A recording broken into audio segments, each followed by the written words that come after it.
अफगानिस्तान में लंबे समय से चल रही जंग में तालिबान कथित रूप से आगे बढ़ता दिखाई दे रहा है। ऐसे में तालिबान का दावा है कि उसने पंजशीर घाटी पर भी पूरी तरह से कब्जा जमा लिया है। लेकिन अफगानिस्तान में नई सरकार बनाने को लेकर अभी भी खींचतान जारी है। लगातार सरकार गठन को लेकर नई नई तारीख बताई जा रही है, लेकिन ये सभी तारीखें आगे बढ़ती दिखाई दे रही हैं। आलम यह है कि अब तक तालिबान सरकार बनाने के लिए आपसी तालमेल नहीं बिठा पा रहा है। यही कारण है कि अफगानिस्तान में सरकार का गठन नहीं हो रहा। तालिबान नहीं चाहता कि उसकी सरकार में किसी अन्य की ज्यादा दखल अंदाजी हो, लिहाजा वो कोई बड़ा और अहम पद किसी और को देने को तैयार नहीं है। लिहाजा अफगानिस्तान में नई सरकार का गठन अधर में लटक गया है। यही नहीं, अफगानिस्तान में सरकार बनाने के लिए पाकिस्तान भी पूरी कोशिश में जुटा है और सरकार गठन की तैयारियां काफी तेज हो चुकी हैं।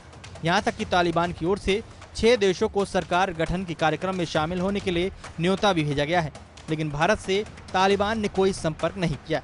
तो चलिए अब ग्राफिक्स के माध्यम से जान लेते हैं कि आखिर तालिबान ने किन किन देशों को न्योता भेजा है।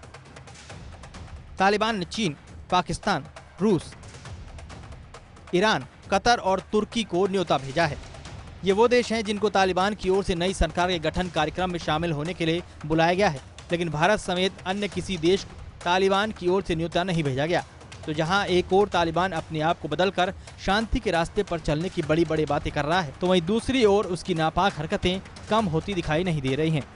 यही वजह है कि काबुल में लगातार तालिबान के खिलाफ महिलाओं का विरोध प्रदर्शन भी देखने को मिल रहा है।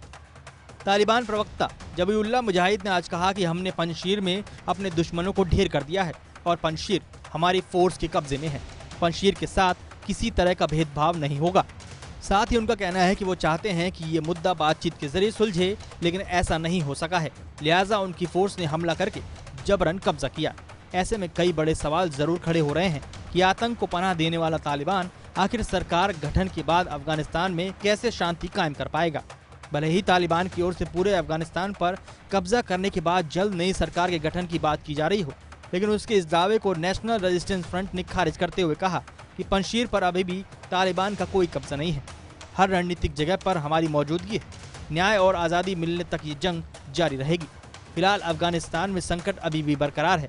ऐसे में सवाल है कि क्या तालिबान सरकार के गठन के बाद अफगानिस्तान में हालात पहले जैसे हो पाएंगे या फिर बद से बदतर हो जाएंगे। ये अपने आप में सबसे बड़ा सवाल है, जिसका जवाब अफगानिस्तान की जनता के पास है।